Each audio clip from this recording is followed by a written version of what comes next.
තමුන් කියන්න ඕන රටට තමුන්නාන්සේ නලිමි කෙනෙක්ද? අර මා මුලින් කියපු CIS ඒ වගේම ජමාත් ඉස්ලාම් ඒ සංවිධාන වල දේශන තිබ්බද නැද්ද? දැන් වා ඉන්න මතවාදය මොකක්ද? ඔයගේ ක්‍රියාකාරකම් මොනවද කියන එක රටට කියන්න ඕන.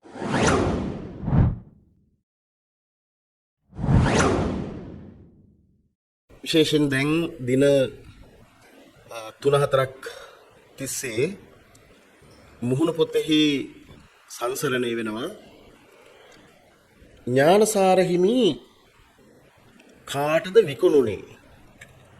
ඥානසාර හිමි මුස්ලිම් මොහමඩ් මුනීර් මෞලවිගෙන් අල්ලස් අරන්ද? ඉතින් දැන් මේක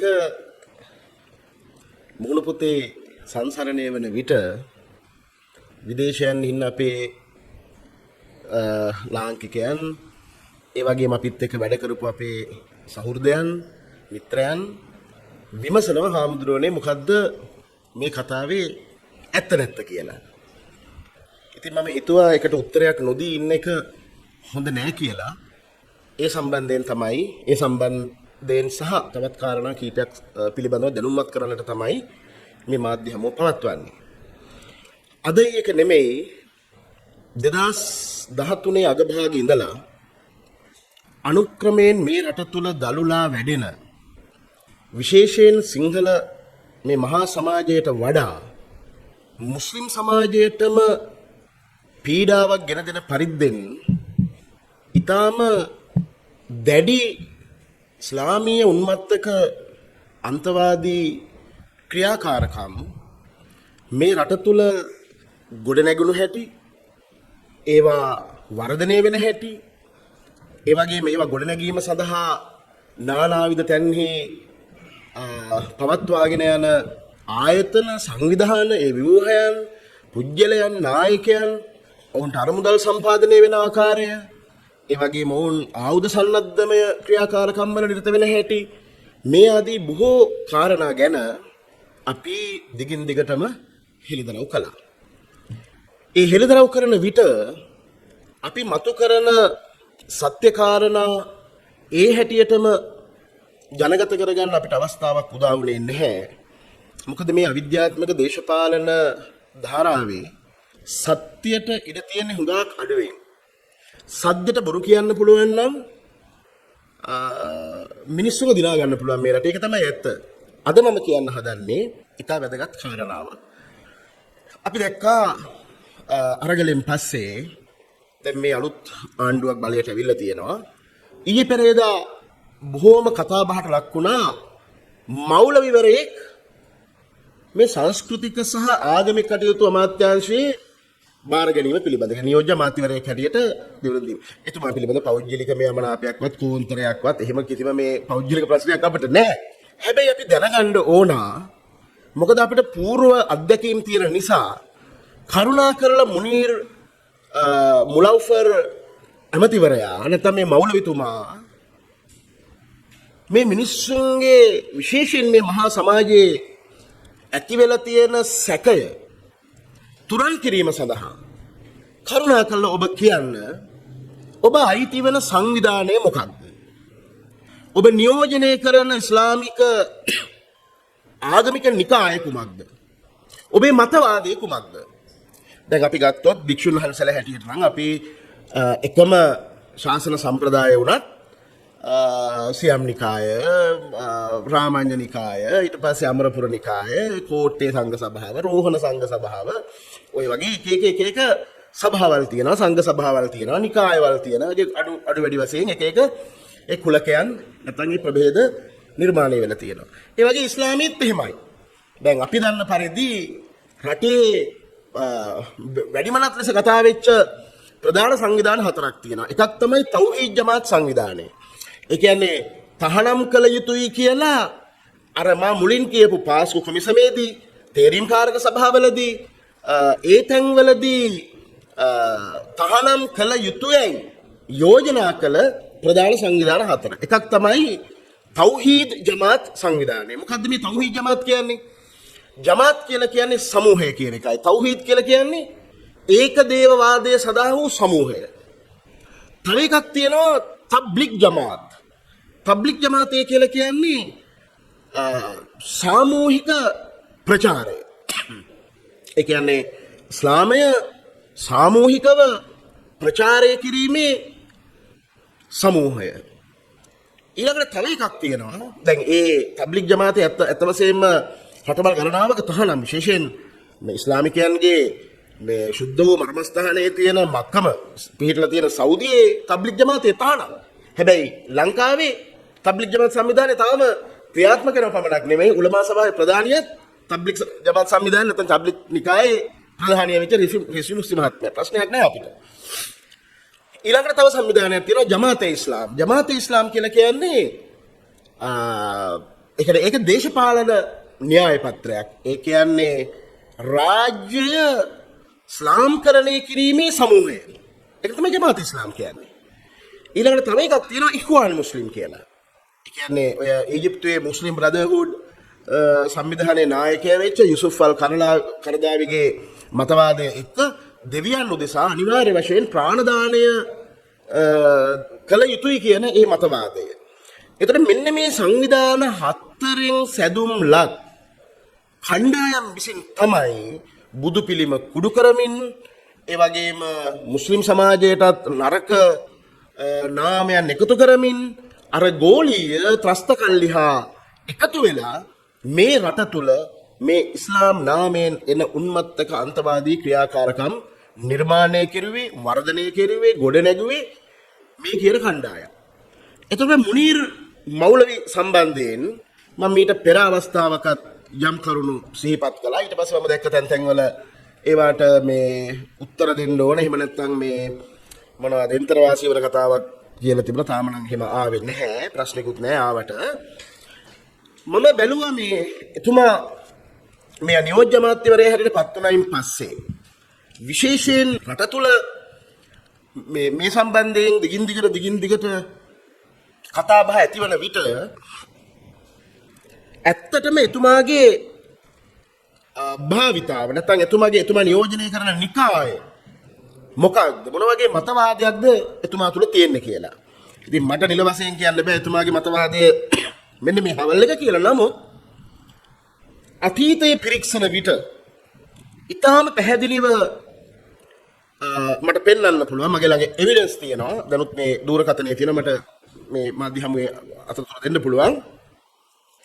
එතුමා මේ ඔය ජමාතු ඉස්ලාමා කියලා ජමාතේ ඉස්ලාම් අනුගාමිකයන් සිටින ස්ථානවලට ගිහිල්ලා වාර ගණනක් දේශනා පවත්වලා තියෙනවා. ඒ විතරක් නෙමෙයි උස්තාද් මන්සූර් කියලා ප්‍රසිද්ධ නායකයෙක් ඉන්නවා මේ ඉස්ලාම් සමාජයේ. ඔහුගේ තමයි මේ ඔය ඇකඩමි කීපයක් තියෙනවා උස්තාද් මන්සූර් මහත්මයාගේ. විශේෂයෙන් CIS කියලා Center for Islamic Studies ඒ සංවිධානයේ මෙතන වැඩ කරලා තියෙනවා. නැත්නම් දේශන පවත්වලා තියෙනවා. ඒවට සහභාගී වෙලා තියෙනවා. CIS කියලා කියන්නේ කියන්නේ Center for Islamic Studies කියලා කියන්නේ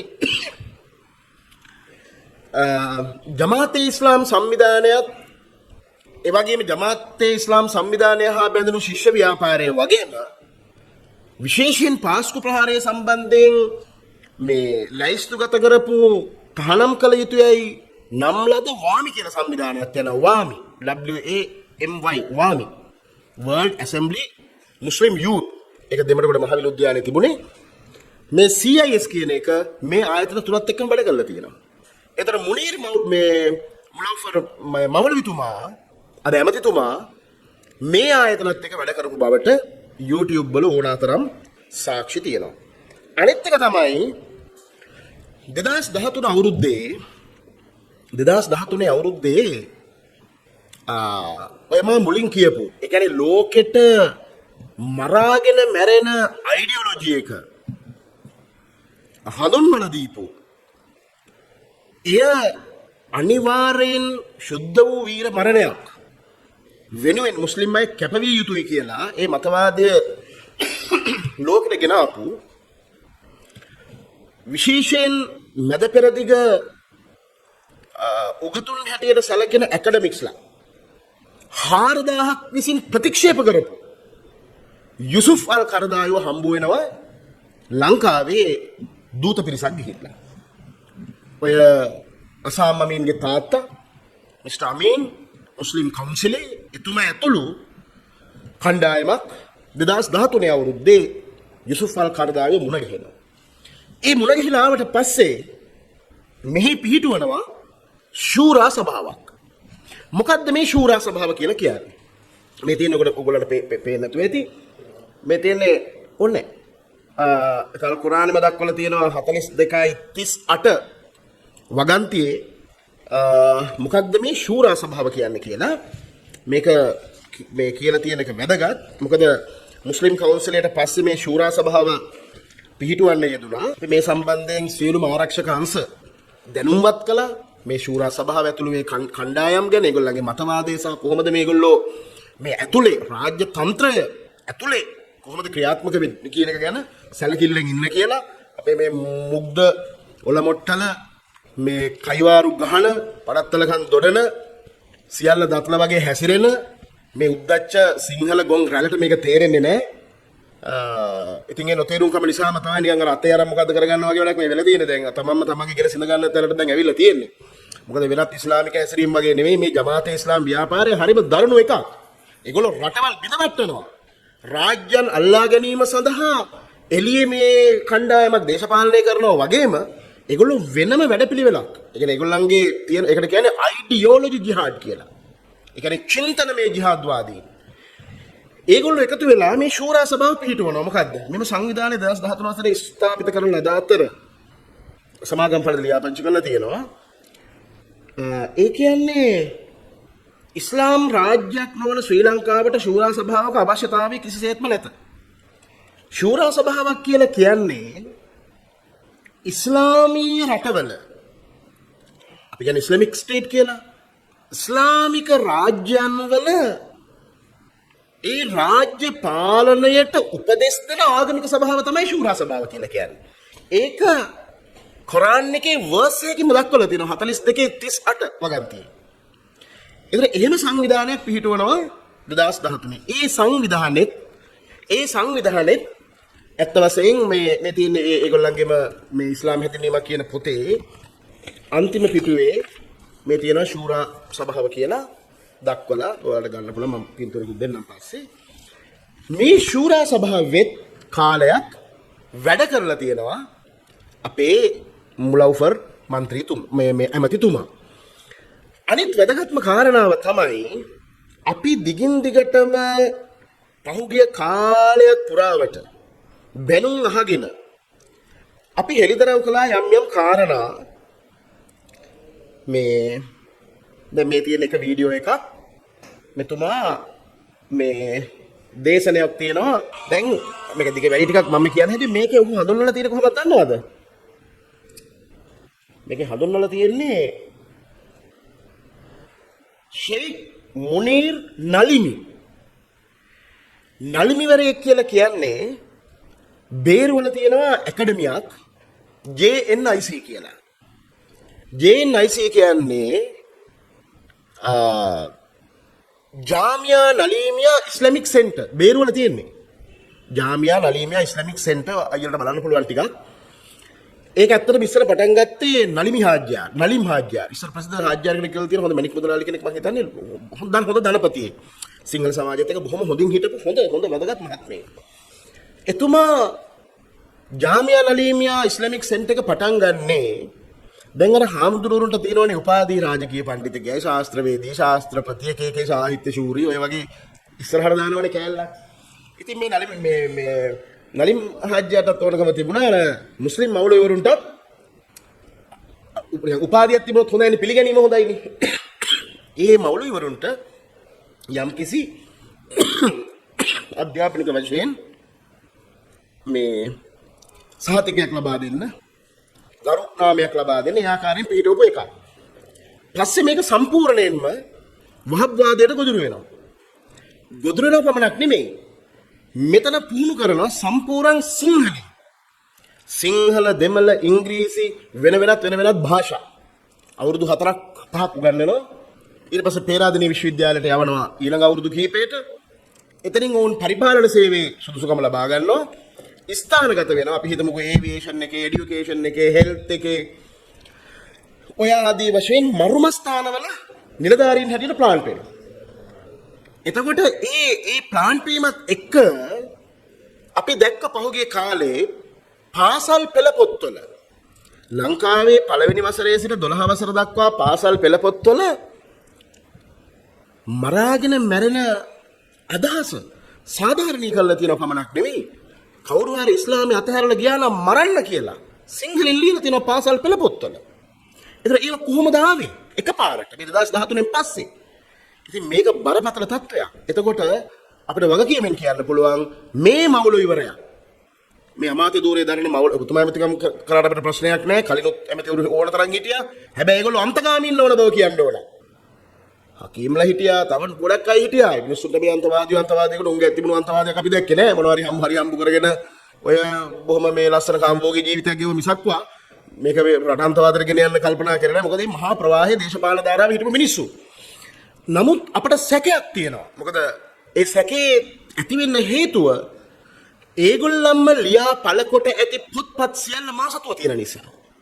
මේක ආණ්ඩුව දැන් මම මේ ආණ්ඩුවට කිව්වා හිරෙන් එළියට ඇවිල්ලත් දළදා හාමුදුරු ළඟට ගිහිල්ලත් මං කිව්වා ජනාධිපති හෝ කවුරු හරි උඩ ඉන්න ප්‍රොටෝකෝල් එකේ එක්කෝ ආරක්ෂක ලේකම් ඒ වගේ කවුරු හරි කෙනෙකුට මේ තොරතුරු කියනව හැරෙන්න මේ පහළ මට්ටමේ ඉන්න නිලධාරීන්ට CID අරෝමයා කියලා වැඩක් නැහැ කියලා ඇති වෙලා තියෙන්නේ.